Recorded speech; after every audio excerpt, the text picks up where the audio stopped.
బంగ్లాదేశ్ ఎన్నికల ఫలితాలు కాస్తంత భారత్కు ఊరట కల్పించేవి. ఎందుకంటే మనం భయపడినట్లుగా జమాతీ ఇస్లామీ బంగ్లాదేశ్ భారీ విజయాలు సాధించలేకపోయింది. చాలా భారీ విజయాన్ని బంగ్లాదేశ్ నేషనలిస్ట్ పార్టీ సాధించింది. ఈ బంగ్లాదేశ్ పాలిటిక్స్లో ప్రధానంగా 3 స్ట్రీమ్స్ ఉంటాయి. ఒకటి అవామీ లీగ్, ఇది భారతదేశ అనుకూల పార్టీ. ఎందుకంటే బంగ్లాదేశ్ విమోచనకు నాయకత్వం వహించిన పార్టీ. బంగ్లాదేశ్ విమోచనలో భారత్ కీలక పాత్ర పోషించింది గనక సెక్యులర్ డెమోక్రటిక్ బంగ్లాదేశ్, పాకిస్తాన్తో సంబంధం లేని లౌకిక ప్రజాస్వామిక బంగ్లాదేశ్ను కోరుకునే పార్టీ. ఆచరణలో ఆ పార్టీ నాయకురాలైన షేక్ హసీనా అప్రజాస్వామికమైన పాలన చేయవచ్చు, అనేక రకాల ఆరోపణలు ఉండొచ్చు, నిరంకుశంగా పాలించవచ్చు. కానీ ఆ పార్టీ పొలిటికల్ క్యారెక్టర్ ఏంటంటే more secular liberal democratic party. ఇక రెండవది బంగ్లాదేశ్ నేషనలిస్ట్ పార్టీ.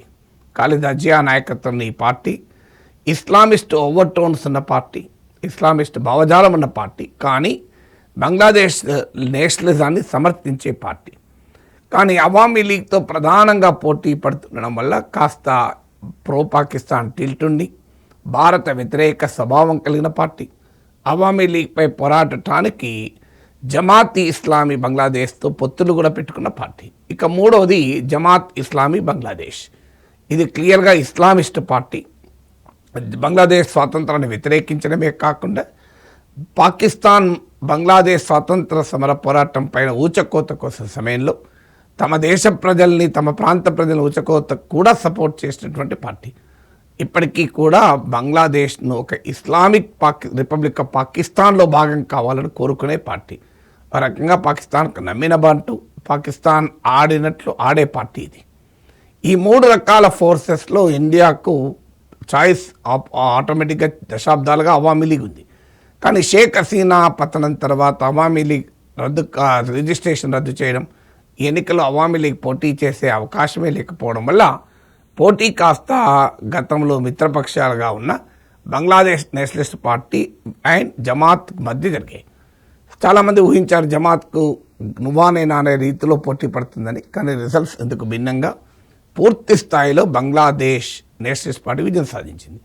బంగ్లాదేశ్లో మైనారిటీలైన హిందువులు క్లియర్గా బిఎన్పీకి మద్దతు ఇచ్చినట్టుగా కనిపిస్తుంది ఫలితాల సరళి చూస్తే. ఎందుకంటే జమాత్ ఇస్లామీ ఈ ఎన్నికల కొద్ది నెలల ముందు, అంటే షేక్ హసీనా ప్రభుత్వ పతనం తర్వాత నిషేధాన్ని వేసి మెయిన్ స్ట్రీమ్లోకి వచ్చింది యూనస్ అధికారంలోకి వచ్చాకనే. సో అందువల్ల జమాత్ ఇస్లామీ క్లియర్గా మైనారిటీ వ్యతిరేక, భారత వ్యతిరేక స్వభావం. ఇటీవల కాలంలో కాస్త లిబరల్ ఇమేజ్ను ప్రొజెక్ట్ చేసుకోవడానికి జమాత్ ఇస్లామీ బంగ్లాదేశ్ ప్రయత్నం చేస్తుంది. బట్ బేసిక్ క్యారెక్టర్ అయితే అదే ఇస్లామిస్ట్ స్వభావం కలిగిన పార్టీ. సో బిఎన్పీ తరఫున 2 హిందువులు కూడా ఎలక్ట్ అయ్యారు. ఒకరైతే రాజధాని ఢాకా 3 నియోజకవర్గం నుంచి ఎన్నికయ్యారు, ఇంకొకరు కూడా ఎన్నికయ్యారు.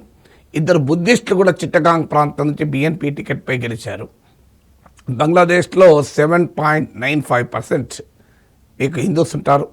మొత్తం 16 కోట్లకు పైగా బంగ్లాదేశ్ జనాభా ఉంటే 16.15 మిలియన్, అంటే 16 కోట్ల 15 లక్షల వరకు ఉంటే అందులో 1.31 మిలియన్, అంటే 1.31 మిలియన్, 1,31 లక్షల మంది హిందువులు ఉంటారు. పర్సంటేజ్లో చూస్తే నియర్లీ 8%. సో హిందూ ఓటు క్లియర్గా బిఎన్పీకి పడినట్టుంది, ఎందుకంటే అవామీ లీగ్ ఫీల్డ్లో లేదు కనుక. సో ఈ మేరకు బిఎన్పీ గెలుపు మనకు ఊపిది. కానీ ఇంట్రెస్టింగ్ ఏంటంటే భారత్తో సరిహద్దున ఉన్న జిల్లాల్లో మాత్రం జమాత్ ఇస్లామీ బంగ్లాదేశ్ గెలిచింది. ముఖ్యంగా మీకు సత్కీరా ఇలాంటి జిల్లాలు, మీకు షేర్పూర్, సత్కీరా 1, 2, 3, 4 అని, ఇది మన బెంగాల్కు సరిహద్దున ఉన్నటువంటి ప్రాంతం. అలాగే మేఘాలయకు సరిహద్దున ఉన్నటువంటి ప్రాంతమైనటువంటి షేర్పూర్లోను. సో ఇలా ఇండియన్ బార్డర్కు సమీపంలో మొత్తం జమాత్ ఇస్లామీ బంగ్లాదేశ్ గెలిచింది. భారత్ బంగ్లాదేశ్ల మధ్య మోర్ దెన్ 4,000 కిలోమీటర్ బార్డర్ ఉంది. ఐ థింక్ అరౌండ్ 4,095 కిలోమీటర్స్ అనుకుంటాను. Over 4,000 kilometre border. ప్రపంచంలోనే ఇంత లాంగ్ బార్డర్ ఉండడం అరుదు. సో ఈ బార్డర్ వెంబడి ప్రాబ్లం ఏంటంటే ఇది కొంత భాగం ఫెన్సింగ్ అయింది, మరికొంత భాగం ఫెన్సింగ్ లేదు. అందువల్ల మీకు రివర్ డివైడ్ చేస్తే కంట్రీస్ను, ఈ రివర్ వాటర్ కోర్స్ రకరకాలుగా మారుతూ ఉంటుంది. సో అటు ఇటు సోషల్ నెట్వర్క్స్ ఉంటాయి సరిహద్దున. అంటే బార్డర్లో ఉన్నటువంటి Bangladesh border villages, Indian border villages మధ్య మీకు ప్రజల మూమెంట్ ఉంటుంది. ఈవెన్ సామాజిక సంబంధాలు కూడా ఉంటాయి, పెళ్ళిళ్ళు ఇలాంటివి కూడా జరుగుతూ ఉంటాయి. సో అందువల్ల ఇక్కడ నుంచి ఇల్లీగల్ మైగ్రేషన్, బంగ్లాదేశ్ నుంచి ఇల్లీగల్ మైగ్రెంట్స్ మన దేశంలోకి వస్తున్నారు. అస్సాం, బంగ్లాదేశ్ ఇది ఒక పెద్ద వివాదం.